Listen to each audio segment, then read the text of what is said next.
Manchester United will sign a left-back in January, but will it be Patrick Dorgu or Alvaro Carreras? Napoli hold more meetings about Garnacho. Patrick Dorgu is pushing for his move to United. INEOS believe the players lack the basics and application as they back Ruben Amorim. Casemiro has interest from the MLS. And the Glazers fear a mutiny. All this plus more in today's video as we run through all the latest Manchester United news and transfer news that will keep you right up to date with everything. Welcome to Man United Review. My name's Jamie. Before we get into it, smash a like on the video. Let's jump straight into it. So let's kick off with, obviously I brought you the news yesterday regarding Ruben Amorim absolutely flipping on the players and apparently breaking a TV and, you know, telling them to F off and all that kind of stuff. And he did a little bit of an apology in his press conference yesterday. So he said, I sometimes make a mistake. That's why I don't talk after games. In that game against Brighton, I needed to talk and maybe it was a mistake. Then I get more nervous and I go to the press conference very nervous and I say things that shouldn't be said. I don't promise not to do it again, but I will try to improve. So Ruben Amorim kind of thinking, yeah, maybe I went a little bit, maybe I lost it a little bit. And you do that sometimes if you've ever lost your temper or if you've ever done something kind of, you know, in anger like that, the next day, maybe you do have a little bit of reflection. You're like, yeah, maybe I'd kind of overreacted a little bit there, but I think it was fair dues, in my opinion. But let me know what you think about that in the comments. And then I found this comments really interesting from Chris Wheeler regarding, you know, INEOS kind of backing Ruben Amorim when they said, sources suggest Manchester United would be alarmed if Ruben Amorim ditched his 3-4-3. There is an appreciation among the hierarchy that it's not the system to blame so much as individual mistakes and some players lacking basic in terms of effort and application. So INEOS and insiders, according to Chris Wheeler, basically saying that they think the players lack the basics in terms of effort and application. That's really kind of shocking, isn't it? That the kind of hierarchy, Jason Wilcox, Omar Brada, those sort of people saying that they think that the players lack effort and application. You know, yeah, players are under it at the moment, aren't they? And you know, you can see it on the pitch though, and that's why he's getting frustrated, and that's why we're all getting frustrated, because these players can turn it on and off like a tap, and it's just so annoying because there's no, like, how do you fix that? Like, generally, how do you fix that? Confidence, you know, like they just need, like, they need a kick up the ass, and hopefully this is the kind of, you know, what the road Amorim's going down, basically giving them a little bit of a kick up the backside to say, hold on, what we're seeing is unacceptable. And the fact that the INEOS and everyone are backing it up as well, kind of, you know, just shows it's nothing to do with the tactics or the formation or anything like that. It's the players. It was the players that were kind of more at blame when Ten Hag got sacked as well. Although I do think he was making mistakes that were worthy of him kind of going as well. But it wasn't just Ten Hag. The players have been doing this for a while and it's got to change. So hopefully this is the kind of, you know, the rocket up their backside that they need. But we'll have to wait and see. Let me know what you think in the comments. Now, let's move on to the transfer news. So let's start with Marcus Rashford. So there's a meeting this afternoon between Marcus Rashford's agent and FC Barcelona, and something happened. So that came from Matteo yesterday. Now, Matteo's been really accurate. He's broken news stories before Ornstein and Romano's this transfer window for United. So he's one that I'm kind of paying a bit more attention to. Suggesting that yesterday there was some kind of meeting between Rashford's agent and FC Barcelona, and that something kind of happened. Again, we're waiting to see what that is. There's not really been any further kind of developments from there.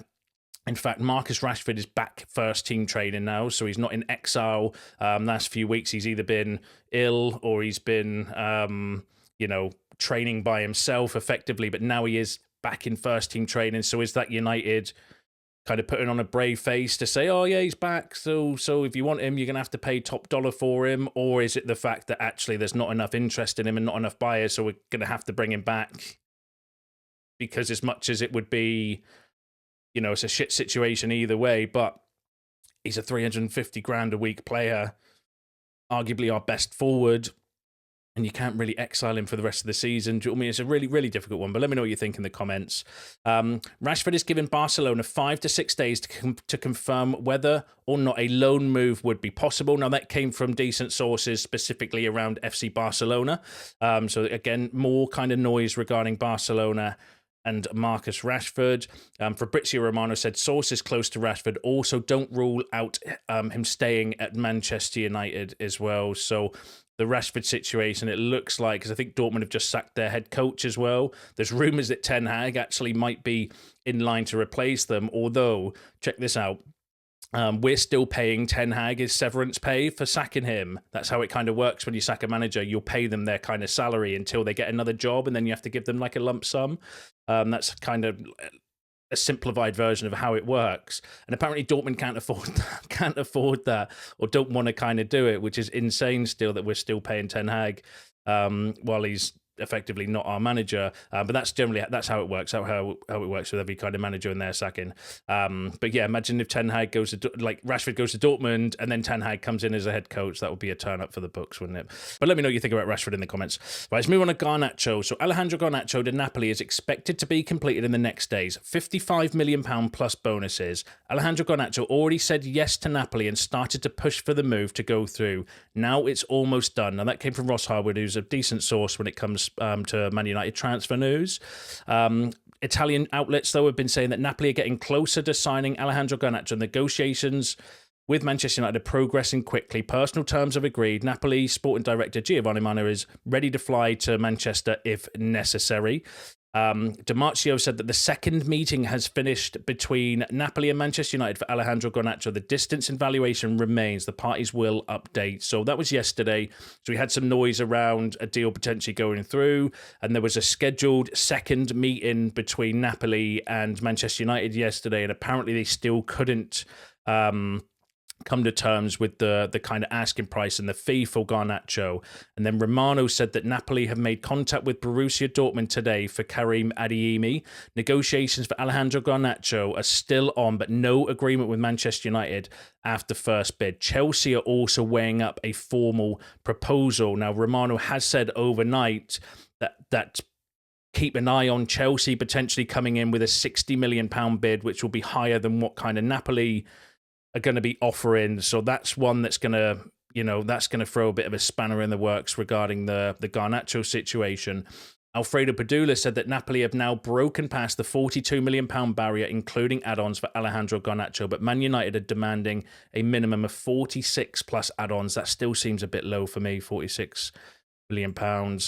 And Amorim himself on Garnacho in his press conference, when asked about him, did the classic dodge, the manager dodge around the question, saying that let's focus on the game. I don't want to talk about that, especially before a game. So Ten Hag gave the old kind of rub of the shoulder, dodging that one, not answering any questions, which is a bit of a tell, I think, as well. So overall, I'll just summarise there. So negotiations are ongoing still between Napoli. They've made a low offer, which we obviously want a higher offer. Napoli are now saying that they're looking at other options, Adeyemi, and that's either they are prepared to walk away and they're going to walk away, or classic negotiations where they're like, okay, well, we'll just move on to this player then, to try to force United back to the table and accept their kind of lower demands and lower their asking price. But Chelsea could also enter the race by all accounts for Garnacho, who would have the money to pay the £60 million, which it's believed we want for Garnacho. So we're just going to have to see how that kind of develops, because obviously we've got a match today and I suspect Garnacho is going to be at least in the squad. It'll be interesting to see if he's not. That would be, a massive sign. But that's where we are with Garnacho. In negotiations with Napoli, by all accounts, Garnacho wants to go to Napoli. Apparently he's already agreed personal terms and had a conversation with Antonio Conte. I don't know the situation about Chelsea, but his agents were watching the Chelsea-Wolves game this week as well. So there's clear interest in Garnacho between Chelsea and Napoli. I think it would just be a case of who outbids each other or what kind of deal we accept and so on. But yeah, really kind of hotting up around potentially Garnacho going. I'd love your thoughts in the comments. What are you feeling about Garnacho? Are you thinking, would you keep him? Would you take the money and run? Like, what? Let me know down below. Now, one of the things that was really interesting, though, that came out yesterday was from Sky Sports, where they said, if Manchester United were to sell Alejandro Garnacho for £60 million, for example, they would then be able to spend £180 million due to PSR rules. and that was from Sky, and that's the way the kind of rules are regarding PSR, and that's the value of selling somebody like Garnacho to United. Now, I personally don't think we should be selling Garnacho, especially for less than £60 million. I actually think £60 million is a good deal and a bit of a bargain for clubs. But when you look at it in terms of financial benefit, you can see why it's a massive issue for the club, because technically, right, put it this way, £180 million for Garnacho, that could get you, and this won't be in January, but in the summer, for example, you could get Victor Gyökeres for 60, Mateus Cunha for 50, and let's say Ederson from Atalanta for 50, and then you've got £20 million to go towards Dorgu. So the kind of thing would be, would you effectively sell Garnacho if it meant bringing in Gyökeres, Cunha, Ederson, and Dorgu? And that's the kind of situation. I'm not saying those players. You could kind of pick Osman, and a few other players in your positions and stuff. But if you've got £180 million, that's plus whatever we've got to spend anyway. And that's without like Casemiro sales and Rashford sales and, Anthony, hopefully in the summer, like all of these things. £180 million is a massive amount of money. And you've got to consider what's better for Manchester United right now. Is it better for us to have a promising young up-and-coming player in Alejandro Garnacho, or is it better for us to have 5 or 6 first-team players that can come in and improve the team? And that's where we are with it. That's where we are with it. Do you know what I mean? And the ultimate issue for me currently is the way the Glazers have ran the club is the reason we're in this position. And I do think that PSR rules are forcing clubs to sell young players, because look at all the teams that are able to spend money at the moment. A lot of those have got that cash because they've sold some of their young players. Like Chelsea are a prime example, spent £1 billion, but they've sold a lot of their young players in order to be able to do that, to improve their kind of first team squad. So you can kind of see why, what the benefit is. And again, it just comes down to kind of personal preference. And so the question would be for you is, let me know, would you keep Garnacho, bearing in mind he's 20, he's got development in him, and he's a promising player? Or is it better for Manchester United to have 3 or 4 or 5 first-team players to come into the squad straight away in the summer? Let me know in the comments. But like I said, my frustration around the whole situation is it's always aimed at the Glazer family. They're the ones that mismanaged the squad. They're the ones that, have left us in financial ruin by the fact that they admitted, the only reason INEOS are here is because the Glazers admitted that they couldn't carry on the club without outside investment. But let me know what you think in the comments. Now, there's been an update this morning, though, coming from an Italian outlet, again, saying Napoli are not giving up on Garnacho, but they are also working on plan B, which is Karim Adeyemi. So there's more kind of noise now around potentially Napoli going for, again, that could be negotiation tactics, though, or it could be that actually they're going to walk away. But let me know what you think about the Garnacho situation in the comments. Now, then just on the Glazers as well, Mark Ogden had the following to say, which I think is a bit of an indicator of where the kind of issues are at Man United, right? The Glazers never wanted United linking up with their other investment, Tampa Bay Buccaneers, because they didn't want the United squad to see how good the facilities were compared to theirs. The Glazers feared a potential mutiny. So Mark Ogden's a decent source. He is a bit of a shit stirrer sometimes, but, that's our owners of Manchester United. They didn't want, so when they were in America, what he's effectively saying, when we did the tour of America, they didn't want the Man United players going to see the Tampa Bay Buccaneers and their stadium and their facilities, because their facilities are world class, and United have still got a freaking crack in their pool from when Ronaldo left 10 years ago, and INEOS are having to kind of upgrade their facilities when they've been here like just over 12 months, and the Glazers have let it kind of rot because they felt a player mutiny from the and that's the owners of Manchester United do not give a fuck. They genuinely do not care. So if their Tampa Bay Buccaneers have got really good training facilities and United have still got a crack pool from 10 years ago, what does that tell you about the ownership of Manchester United? That tells you everything you need to know about the Glazer family and their mismanagement. So when you're having conversations around having to sell Garnacho and stuff, there's your kind of culprits, in my opinion. But let me know what you think about that in the comments. Let's continue with a few more exit news. So Antony's loan to Real Betis is close to completion. The final formalities are being dealt with before he undertakes a medical. That came from Melissa Reddy. He's actually still training with the first team squad as well. At the moment, I think we're looking to get replacements in or as close to getting them in as we can, because, if you let Antony go as shite as he is, he's still a body that, so I think we're waiting for the Dorgu deal to maybe get closer, and then Antony will go out on loan. And then Casemiro is receiving proposals from the MLS. Now, that came from Dean Jones, who's a decent source. That's not the first time. I think the Muppeteers have also said or linked Casemiro with the MLS, because it's gone really quiet around Casemiro. And again, he's not one that's playing recently, whether they're trying to save him in order to try and facilitate a move for him out in January. MLS, one to keep an eye on. So, yeah, and that's not the first time we've heard MLS. Like I said, the Muppeteers have linked to them. Muppeteers is a good source, so keep an eye on that one for you. Now let's go on to some incomings. So main player we're heavily linked with at the moment is Patrick Dorgu. So Manchester United's formal bid for Patrick Dorgu was worth £23 million plus add-ons. Not enough to convince Lecce. Price around 34 million package is needed, as Lecce are also aware of Napoli's interest for the summer. More contacts are expected between the club. Now, apparently Napoli might be in the race for Dorgu and are prepared to maybe buy him and loan him back, is the kind of rumours. Now, that came from Fabrizio Romano, so saying we've made a bid, formal bid, £23 million plus add-ons, not enough to convince Lecce. So that was that was around midday yesterday.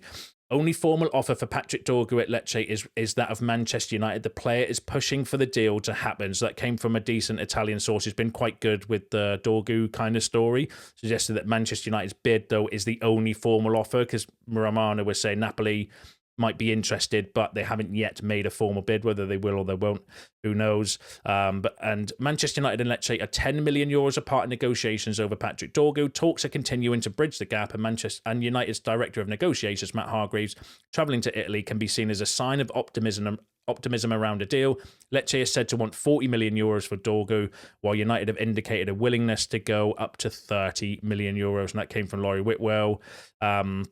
And in the Athletic, so good source, so a little bit of a gap in valuation between Dorgu. And it's one of these, isn't it, with Dorgu? Like, I don't know the value of a player, right? I'm not going to start predicting these things. And I know people get a lot of, like, United have put themselves in this position by not having a left back for 18 months. So any left back we go for, we're going to have to overpay for him, in my opinion. The only one that isn't is Alvaro Carreras, because we've got a buyback clause on him, and there's been an update on him, which I'll run through in a second. But United have put themselves in this position. We've got to own it. We're going to have to overpay for a left back because we don't have one. And it's as simple as that, in my opinion, with the kind of fees and the prices and stuff. No matter who it is, any club in the world, if United go in to try and buy their left back, are going to be like, yeah, these people are desperate. We're going to bump the price up because we know they've got no choice. And that's just how it is. I see that with the price and Patrick Dorgu, but let me know if you disagree or agree with that in the comments. Understand United are preparing a new proposal for Lecce for Patrick Dorgu. Not expected to reach the requested €40 million price tag yet, but United will try to advance after €27 million opening proposal turned down. Dorgu keen on the move, no issue on potential contracts. So Romano saying we're preparing to go back in for a second offer. No issue personal terms. Patrick Dorgu wants to come, which is a good sign. And it's just a case of negotiating the fee. That's where I think we're at. Obviously, Lecce, rightly so, are going to want top dollar. One, because they're in a relegation fight and this is big money for them. Because it's Man United coming in, but then also secondly, because they know we're desperate and we've just done that to ourselves. But I'll bring you any updates on that. It does look like it's just we're in that kind of negotiation stage. Now, Romano also had the following to say, though. Manchester United will sign a new left-back, no doubts. Talks for Patrick Dorgu continue after 27 million bid rejected. United also have more options in the list, including Alvaro Carreras with an 18 million buyback clause. So the question, I suppose, for you, obviously, from there would be 30 million. I think it will be about 30 million pounds for Dorgu. That's what I'm like 25 maybe with some add-ons, because if they want 35 million pounds, we've offered 24 or 23. You kind of look at the middle ground between the two and think, okay, on average, maybe 30 million for Patrick Dorgu, or 16 million pounds for Alvaro Carreras.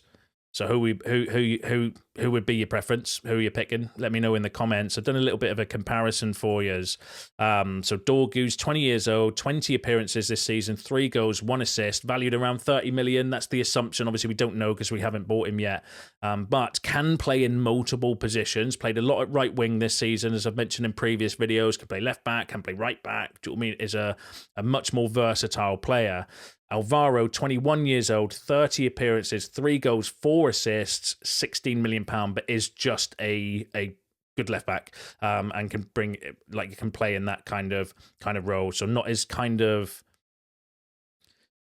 you know, not positionally, like he can't fill in any other roles. So in terms of squad, Dorgu would make more sense, but Alvaro's having an absolutely outstanding season for Benfica. Cheaper. You know, but does he have the physicality? I think the kind of question mark around, like, Dorgu he's lightning fast, and and we want to increase the physical ceiling. I think Alvaro's a much more technical player. But, you know, let me know in the comments who you're picking. Alvaro for £16 million or Dorgu for around 30. It might be like 27 with some add-ons or something like that if we finally get the deal done. But I just think the scouts have, you know, there's a reason why we've not bought Alvaro back. What if he doesn't want to come? Is why he might not want to come back, because we obviously had the opportunity and we sold him. So maybe he's like, F you, I'm not going back there. So there could be that to factor in as well. But, you know, I think there's a reason why the scouts and Amorim and everyone is not going for Alvaro and have picked Dorgu ahead, because he's clearly the one that we're going for, because we could have got Alvaro at the start of the transfer window, surely, for that sort of price to bring him back. But let me know what you think in the comments. Let me know what you think about all the other topics discussed in today's video, because that's you all up to date with the latest Manchester United news and transfer news. Smash a like on the video on your way out. Subscribe to the channel if you're new. See you in the next one.